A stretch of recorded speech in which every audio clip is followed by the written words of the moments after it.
Hello दोस्तों, exam preparation के YouTube channel पर एक बार फिर से मैं प्रियंका आप सभी का स्वागत करती हूं। और आज डे वाइज सीरीज़ में हम लोग पढ़ने वाले हैं सेल एंड सेल डिवीज़न। तो यूपीपीएससी के किसी भी एग्ज़ाम की आप प्रिपरेशन कर रहे हो तो ये डे वाइज सीरीज़ दोपहर 1 बजे वाली आप सभी के लिए इम्पॉर्टेंट है। साथ में रात को 9 बजे प्रीवियस ईयर क्वेश्चन सीरीज़ आती है सब्जेक्ट वाइज, उसे भी फॉलो करते रहिए। तो आज की क्लास में हमें पढ़ना है सेल एंड सेल डिवीज़न।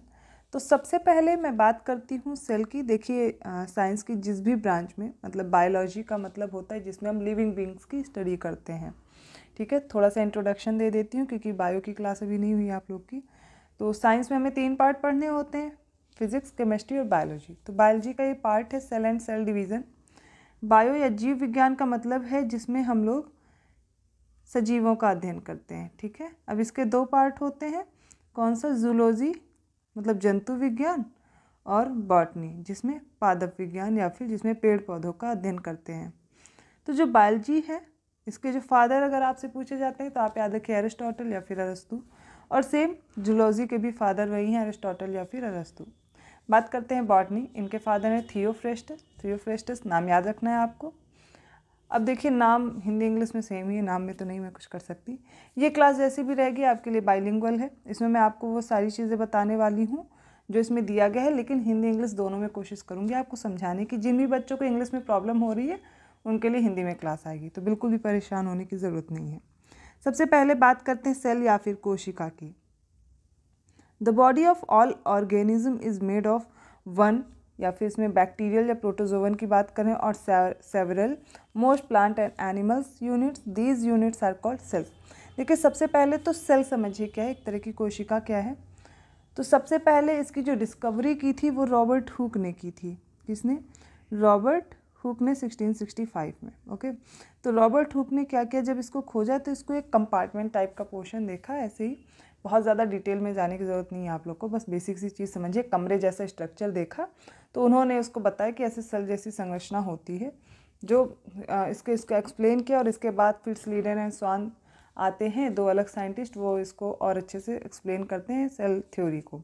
तो सेल सबसे पहले समझिए, ये किसी भी जो ऑर्गेनिज्म का मतलब यहाँ पे है जीवों से। तो कोई भी जीव बना है तो किससे बना है? कोशिका या फिर सेल से बना है।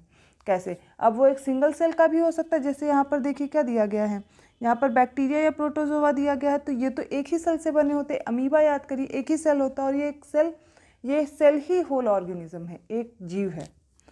अब देखिए, जैसे प्लांट्स और एनिमल्स हो गए, हम लोग में बहुत सारी सेल्स होती हैं। नर्वस सेल्स अलग होती हैं, ब्लड सेल अलग होती हैं, है ना।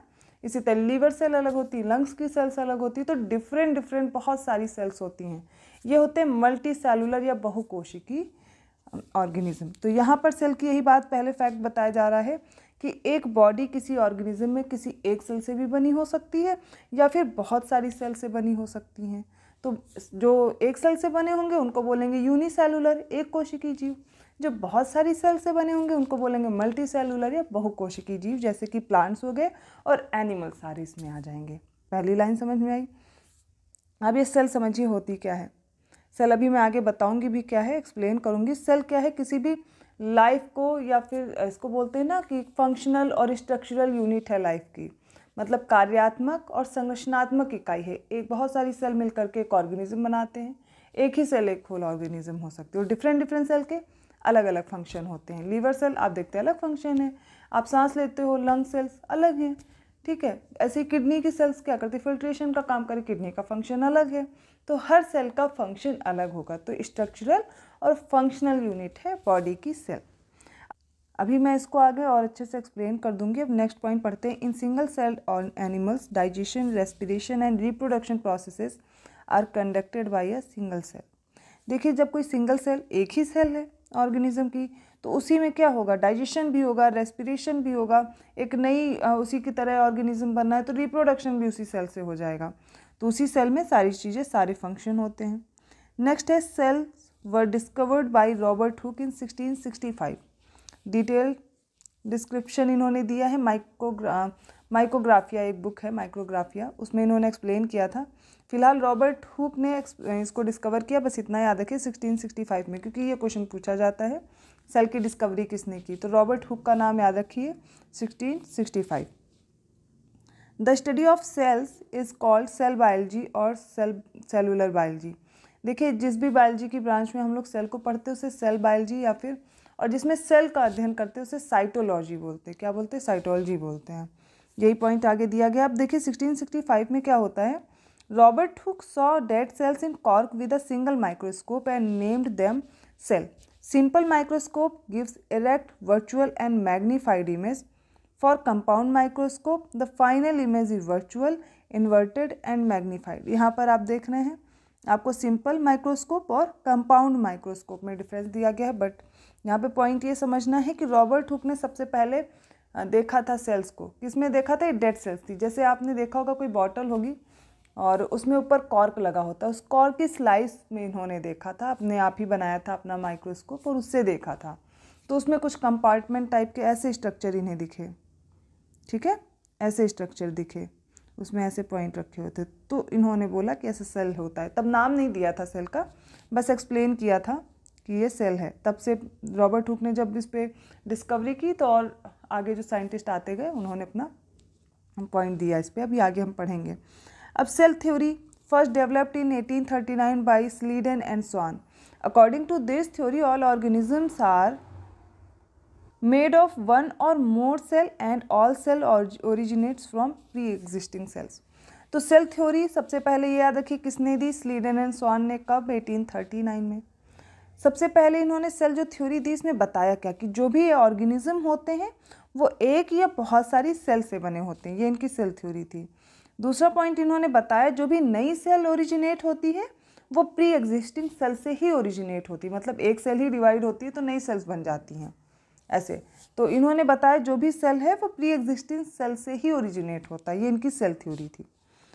अब दो टाइप की सेल्स बताई गई हैं। सेल में पूछा जाता है कितने टाइप्स की सेल्स होती हैं, क्वेश्चन भी आता है। तो पहला टाइप हो गया प्रोकैरियोटिक सेल और दूसरा टाइप हो गया eukaryotic cell.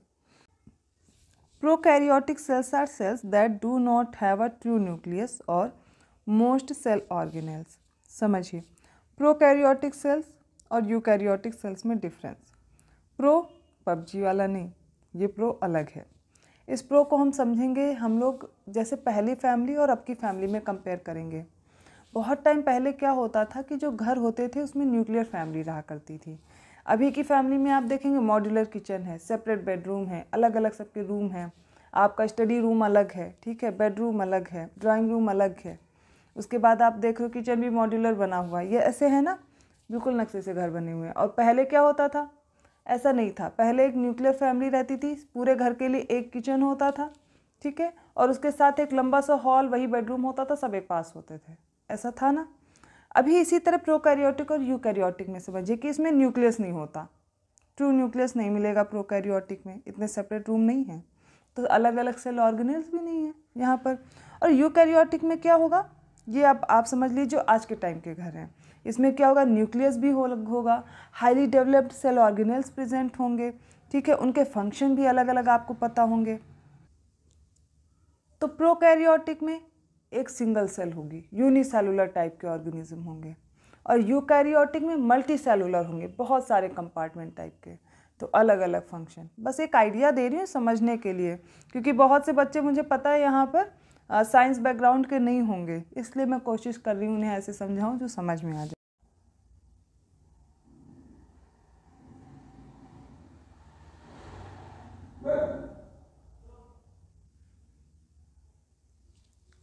Eukaryotic cell. Now eukaryotic cells are cells that contain a nucleus and organelles which are enclosed by a plasma membrane. Organisms that have eukaryotic cells include protozoa, algae, slime molds, fungi, plants and animals. These organisms are grouped into the biological domain eukaryota. देखिए prokaryote और eukaryote में मैंने difference बताने की कोशिश की है। तो प्रोकैरियोटिक मैंने बताया सिंगल सेल्ड होंगे, हाईली डेवलप्ड नहीं होंगे, न्यूक्लियस नहीं होगा, ज़्यादातर इनमें सेल ऑर्गेनेल नहीं प्रेजेंट होंगे। बट बात करते हैं यूकैरियोटिक सेल में, तो डिफरेंस आपको क्या याद रखना है कि पहली बात तो इनमें न्यूक्लियस प्रेजेंट होगा, बहुत सारे सेल ऑर्गेनेल मतलब कोशिकांग प्रेजेंट होंगे, और जो कि क्या होंगे, प्लाज्मा झिल्ली से या प्लाज्मा मेम्ब्रेन से इंक्लूज्ड होंगे, ठीक है। अलग अलग कंपार्टमेंट मैंने बताया ना कि बेडरूम अलग है, ड्राइंग रूम अलग है, तो इसी तरह यहाँ पे भी अलग अलग सेल ऑर्गेनेल हैं, अलग अलग फंक्शन है, तो यहाँ पे प्रेजेंट होंगे। अब जो भी इसमें एग्जाम्पल है आपको लेना है, प्रोटोजोआ हो सकते हैं, एल्गी हो सकते हैं, स्लाइम मोल्ड्स हो सकते हैं, फंजाई, प्लांट्स, एनिमल्स, ये सब किस में आएंगे? यूकैरियोटिक सेल्स में आएंगे। और ये इनको किस क्लास में रखा गया? ये यूकैरियोटा है, और प्रोकैरियोट वाले प्रोकैरियोट्स कहला रहे थे। बस सिंपल सा डिफरेंस है। अब देखिए डायग्राम के थ्रू मैं आपको ये समझाने की कोशिश करती हूँ। अब देखिए ये यूकैरियोट सेल है, ये प्रोकैरियोट सेल है, ठीक है। प्रोकैरियोट सेल में आपने देखा एक सिंगल सा डायग्राम आपको दिख रहा है ऐसे, एक फ्लैजलम है, मूव करने के लिए एक कैप्सूल बना हुआ है, ठीक है। इस कैप्सूल के अंदर लिक्विड भरा हुआ है, कोई अलग से आपको ना न्यूक्लियस दिख रहा है ना कुछ। ये सेल वॉल दी हुई है, सेल मेम्ब्रेन है, फ्लैजलम है, एक कैप्सूल सा बना है, और ये न्यूक्लियोइड है जो कि क्या है, डेवलप्ड नहीं है, ऐसे ही है, इसी में पूरा है। कुछ राइबोसोम्स भी हैं। समझ में आया? ये हो गया आपका सिंपल सा प्रोकैरियोटिक सेल।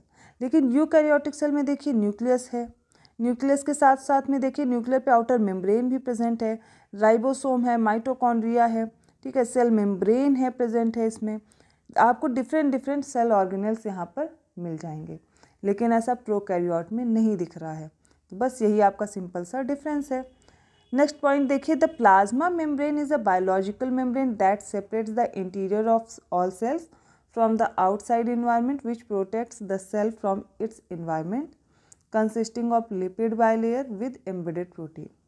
अब समझिए प्लाज्मा मेम्ब्रेन क्या है। बलून देखा है सबने, गुब्बारा देखा है, होली खेलते हैं तो आपने एक बलून देखा होगा जिसमें वाटर फिल रहता है। कुछ इसी तरह आपको सेल को समझना है कि ऐसी पतली सी झिल्ली होती है, ठीक है, इसमें छोटे छोटे से स्पोर्स भी होते हैं, छोटे छोटे से छिद्र होते हैं जिससे आवागमन बना रहता है, ट्रांसपोर्टेशन बना रहता है। तो वो सिलेक्टेड मटेरियल ही आ जा सकता है प्लाज्मा मेम्ब्रेन से। तो एक तरह की मेम्ब्रेन है जो क्या करता है, इंटीरियर को आउटसाइड से क्या करता है, मतलब सेपरेशन का काम कर रहा है, एक तरह से झिल्ली है बीच में। अब देखिए क्या कर रहा है, सेल को प्रोटेक्ट करने का भी काम कर रहा है, ठीक है। प्रोटेक्ट, अब बाइलेयर रहेगा ये, तो क्या करेगा, प्रोटेक्ट करने का काम करेगा। प्रोटीन की बनी होती है और लिपिड और प्रोटीन से बनी हुई एक बाइलेयर होती है, कौन सी, प्लाज्मा मेम्ब्रेन। तो आपको बस ये याद रखना है, प्लाज्मा मेम्ब्रेन प्रेजेंट होती है, क्योंकि प्रश्न इससे बनते हैं। तो आप एक एक पॉइंट में समझाने की कोशिश कर रही हूँ जिससे आप लोग आसानी से समझ सकें। नेक्स्ट पॉइंट है, the cell membrane is semi permeable और selective permeable membrane which controls the movement of ions and organic molecules. अब मैंने बताया ना कि जैसे सेल है, अब इस सेल में देखेंगे अलग अलग से इस झिल्ली में छोटे छोटे से पोर्स प्रेजेंट हैं, ठीक है। यहाँ पे मान लीजिए यहाँ पे छिद्र हैं छोटे छोटे। तो सेमी परमिएबल का मतलब पूरी तरह नहीं कि इससे कोई भी आ जा सकता है, पूरा मूवमेंट नहीं हो पाएगा। सेमी परमिएबल है, अर्धपारगम्य है। सिलेक्टिवली परमिएबल है कि मतलब कि यहाँ पे एक डोर लगा हुआ है, जिसको परमिशन मिलेगी वही अंदर जा सकते हैं, ठीक है। शादियों में जाते हो, जिसके पास कार्ड होता है वही तो जाते हो। अब कुछ लोग कहेंगे कि मेरे पास कार्ड नहीं होता तब भी हम चले जाते हैं, वो एक्सेप्शन वाले बच्चों की बात नहीं हो रही है। यहाँ पर बात हो रही है कि अगर आपको शादी में इनवाइट किया गया है तो ही आप जाते हो ना गेट पे अपना कार्ड वार्ड बढ़िया बन ठन के शादी में। ऐसे ही ये सेमी परमिएबल मेम्ब्रेन है। सिलेक्टिव परमिएबल है कि जिसको सिलेक्ट किया है, जिसको इन्वाइट किया है वही आ जा सकता है, हर कोई नहीं आ जा सकता, ठीक। तो ये हो गया इस सेल के बारे में। अब देखते हैं, the role of endoplasmic reticulum and ribosome is most important in protein synthesis in the cell. अब बताया जा रहा है जो एंडोप्लाज्मिक रेटिकुलम प्रेजेंट है, अभी यूकैरियोट्स पढ़े थे ना, इसमें जो ER है एंडोप्लाज्मिक रेटिकुलम, दो प्रकार के होते हैं, एक रफ और एक होते हैं स्मूथ एंडोप्लाज्मिक रेटिकुलम। रफ वाले पे राइबोसोम प्रेजेंट होते हैं। अब ये किस में सहायता करते हैं, प्रोटीन सिंथेसिस में सहायता करते हैं। कौन, यही राइबोसोम। समझ आया? फिर Golgi bodies and endoplasmic reticulum carries ribosome and these ribosomes are building sites for protein synthesis. तो मैंने बताया ना कि जो गोल्जी बॉडी हैं और एंडोप्लाज्मिक रेटिकुलम है, इनके पास होते हैं राइबोसोम। अब इनके राइबोसोम क्या करते हैं, प्रोटीन बनाने का काम करते हैं। प्रोटीन बनाने का कारखाना किसके पास है, राइबोसोम के पास है, याद रहेगा। Next point is the ribosome is also known as the protein factory of the cell. मैंने बोल ही दिया कि प्रोटीन बनाने की फैक्ट्री कहाँ पे लगी हुई है, राइबोसोम ने खोल रखी है। नेक्स्ट है, the size of cells in living organisms may be as small as a millionth of a metre or may be as large as few centimeters. However, most of the cells are microscopic in size and are not visible to the unaided eyes. They need to be enlarged or magnified by a microscope. The smallest cell is 0.1 to 0.5 micrometer. यहाँ पे cell के कुछ features बताए जा रहे हैं कि कोई भी सेल इतनी स्मॉल हो सकती है कि वो मतलब कि बड़ी भी हो सकती है बहुत और छोटी भी हो सकती है। खासकर आपको छोटी ही दिखेंगी, मतलब साइज़ में बहुत कम होंगी, नग्न आँखों से नहीं देख सकते। माइक्रोस्कोप का यहाँ पर यूज़ किया जाता है। ये पॉइंट आपको यहाँ पर समझा रहा है।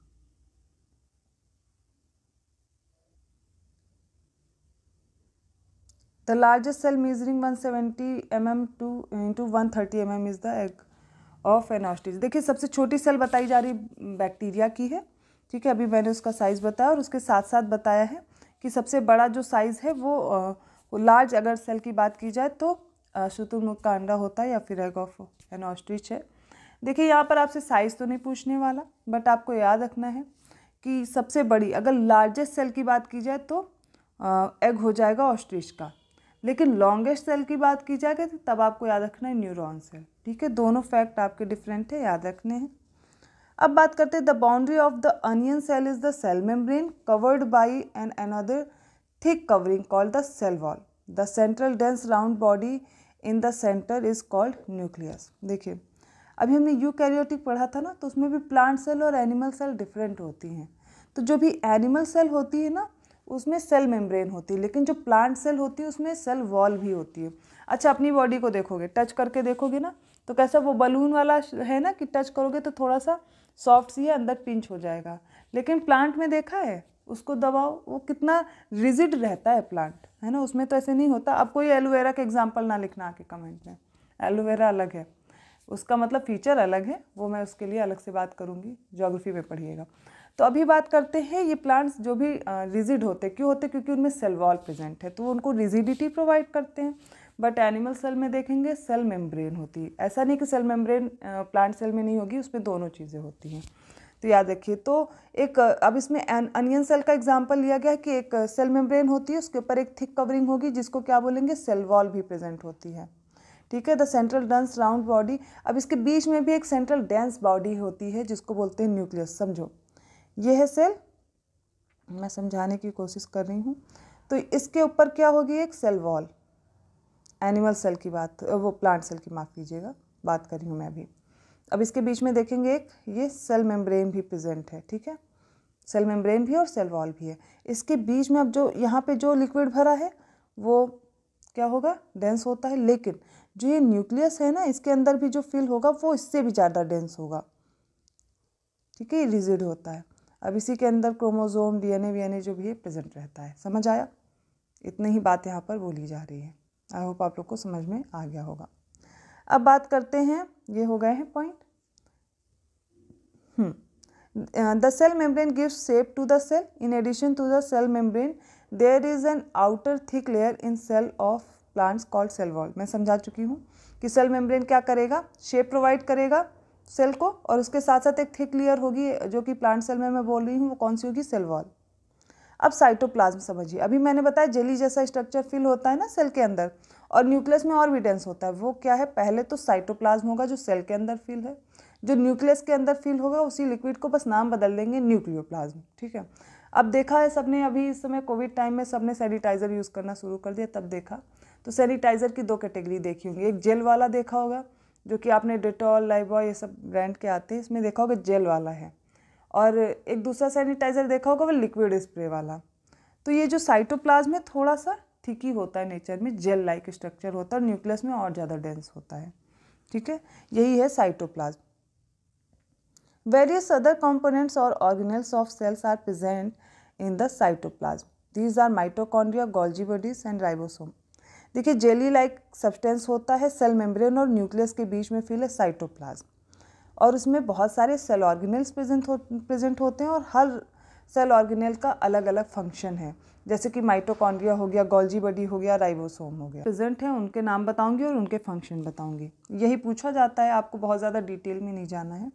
देखिए सबसे पहले ribosome, active site of protein synthesis. अभी बताया था प्रोटीन फैक्ट्री है ना राइबोसोम, इसके पास कारखाना है, प्रोटीन बना देता है। फिर है लाइसोसोम, इसे बोलते हैं सुसाइडल बैग या फिर हाइड्रोलिटिक एंजाइम स्टोर्स।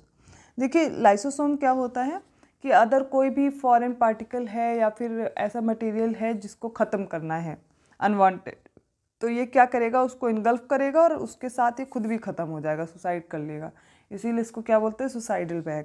नेक्स्ट है सेंट्रोसोम, ये क्या करता है, सेल डिवीज़न में हेल्प करेगा। सेंटर, सेंटर का मतलब होता है बीच का, तो बीच का क्या करेगा, मैं एक तरीका बस दे रही हूँ याद करने के लिए। Assist in cell division. अब कोई भी बायोलॉजी वाला आके ये नहीं बोलेगा मैम आप गलत डेफिनेशन बता रही हैं कुछ भी, क्योंकि मैं सिर्फ समझाने की कोशिश कर रही हूँ जिससे समझ में आ जाए। तो सेंट्रोसोम क्या करेगा, सेल डिवीज़न में हेल्प करेगा। क्लोरोप्लास्ट, क्लोरोप्लास्ट का आप समझिए ये क्या करता है, active site of starch synthesis है, मतलब प्लांट में जो क्लोरोप्लास्ट होता है यही फोटोसिंथेसिस के लिए रिस्पॉन्सिबल है, एक साइट है फोटोसिंथेसिस के लिए, ठीक है। अब फोटोसिंथेसिस होता है तो प्लांट्स क्या करेंगे, अपना फूड प्रिपेयर करेंगे, किस फॉर्म में, उसे स्टार्च बोलते हैं। नेक्स्ट है ल्यूकोप्लास्ट, ये क्या करता है, एक्यूमुलेशन ऑफ फूड में असिस्ट करता है। देन क्रोमोप्लास्ट, ये प्रोवाइड करता है attractive colour to the flowers, fruits and seeds. तो ये अलग अलग जो कलर आपको दिखाई देते हैं ना, ये सब किसकी वजह से, देखेंगे आपको फ्लावर्स बहुत अट्रैक्टिव दिखते हैं, गुड़हल का है, रेड कलर का है, रोज़ देखते हैं डिफरेंट डिफरेंट कलर के हैं। तो ये सब क्यों, कलर, ग्रीन कलर की लीव्स होती कैसे होगी, क्रोमोप्लास्ट की वजह से होती है, ठीक है। क्रोम का मतलब कलर, कलर देगा। न्यूक्लियस का काम क्या है, control of metabolic function of the cell and helpful in cell division. तो न्यूक्लियस क्या कर रहा है, मेटाबॉलिक फंक्शंस में, एक्टिविटी में इसमें पार्ट ले रहा है और सेल डिवीजन में भी हेल्प कर रहा है। अब इसी न्यूक्लियस में प्रेजेंट होता है क्रोमोसोम। क्रोमोसोम क्या करेगा, control genetic and cellular function. तो मतलब एक पीढ़ी से जो दूसरी पीढ़ी में जो कैरेक्टर ट्रांसफ़र हो रहे हैं ना, वो किसकी वजह से हो रहे हैं, क्रोमोसोम में ही जो इन्फॉर्मेशन प्रेजेंट है, डीएनए प्रेजेंट है, और बाकी के सेलुलर फंक्शन के लिए ये रिस्पॉन्सिबल है। Then cell wall, cell wall है stimulating the cell, providing protection and support to the cell. अभी बताया सेल वॉल क्या करेगा, सबसे पहले शेप वेप में हेल्प करेगा, फिर रिजिडिटी प्रोवाइड करेगा, ठीक है। Plasma membrane, control of transport of substances from one cell to another. अभी बताया सेमी परमिएबल है, सिलेक्टिव परमिएबल है, हर किसी को नहीं आने जाने देगा। एंडोप्लाज्मिक रेटिकुलम, ये ट्रांसपोर्ट करता है, transport of substances within the cell, मतलब सेल के अंदर ही ट्रांसपोर्ट होगा, ये नहीं कि ट्रांसपोर्टेशन एक सेल से निकले दूसरे सेल में पहुंच गए, ऐसा नहीं होगा। इंट्रासेलुलर ट्रांसपोर्ट इसे बोलते हैं। Mitochondria, most important active site of cellular respiration and energy production, ठीक है। ये क्या करता है, एनर्जी प्रोवाइड करता है, एटीपी के फॉर्म में ये एनर्जी प्रोड्यूस करता है। तो माइटोकॉन्ड्रिया याद रखना है, सेलुलर रेस्पिरेशन के लिए रिस्पॉन्सिबल है और इसके पास खुद का डीएनए भी होता है, क्वेश्चन पूछा गया इसलिए मैंने बता दिया। फिर है Golgi apparatus, Golgi apparatus help in secretion, accumulation and expulsion of specific substances. तो ये क्या करेगा, सिक्रीशन में हेल्प करेगा, ठीक है। यही है गोल्जी अपरेटस का, बहुत ज़्यादा आपको कोई फंक्शन नहीं पढ़ना है, जो जो सिंपल सी चीज़ें हैं वो मैंने आपको बता दी हैं। अब आगे बढ़ते हैं।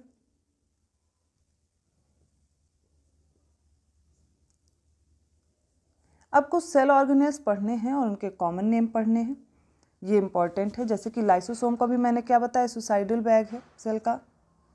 And the chromosome is carrier of genetic characteristics, chloroplast cells photosynthesis centre the cell inside the cell, ठीक है। किसी सेल के अंदर सेल है जो कि फोटोसिंथेसिस का। Ribosome is known as protein synthesis centre of the cell.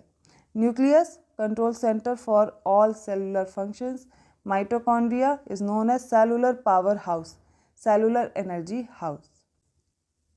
तो ये मैंने कुछ कॉमन नेम बताए हैं, जैसे कि लाइसोसोम सुसाइडल बैग है, क्लोरोप्लास्ट आप देखेंगे फोटोसिंथेसिस के लिए सेंटर है, राइबोसोम प्रोटीन सिंथेसिस का सेंटर है, क्रोमोसोम क्या करेगा, एक पीढ़ी से दूसरी पीढ़ी में जो कैरेक्टरिस्टिक्स ट्रांसफ़र कर रहा है, तो कैरियर की तरह कार्य करता है। न्यूक्लियस सारे सेलुलर फंक्शन को कंट्रोल करेगा और माइटोकॉन्ड्रिया क्या है, powerhouse of the cell है। तो ये आज मैंने कोशिश की आपको सेल समझाने की, सेल से रिलेटेड इंपॉर्टेंट फैक्ट्स बताने की। आई होप आपको समझ में आया होगा। कोई भी प्रॉब्लम है आप कमेंट करके पूछ सकते हैं। वीडियो अच्छा लगा तो प्लीज़ लाइक ज़रूर कीजिए, चैनल को सब्सक्राइब करना मत भूलिए और बेल आइकन ज़रूर प्रेस कीजिएगा, जिससे अदर वीडियोस के नोटिफिकेशन आसानी से मिलते रहेंगे। ऐसे ही और क्लास के साथ मिलते हैं नेक्स्ट डे वाइज सीरीज़ में। तब तक के लिए धन्यवाद।